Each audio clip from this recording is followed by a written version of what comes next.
waxaan rabaa inaan hambaliyeeyo dhalinyarada ku dhiiratay in ay warshadan ay keenaan dalka oo intaasoo dhalinyaro ah oo Soomaali ah ay fursad siiyaan. Soomaaliya 32 sano ayaan maqnayn oo dib u dhacsanayn. Marka 32 sano wixii naga baaqday waxaan rabnaa sanado yar inaan ku gudub.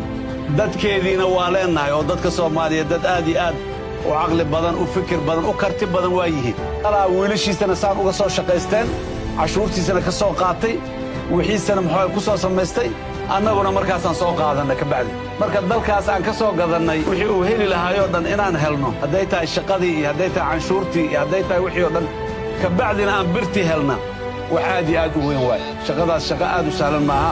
howlaha sanadaha soo socda iyo bilaha soo socdaba dalkan ka hana qaadi doonaa waa badan yihiin. ay warshadaha ka mid yihiin, mashaariic kale oo waaweyn intaba ay ka mid yihiin.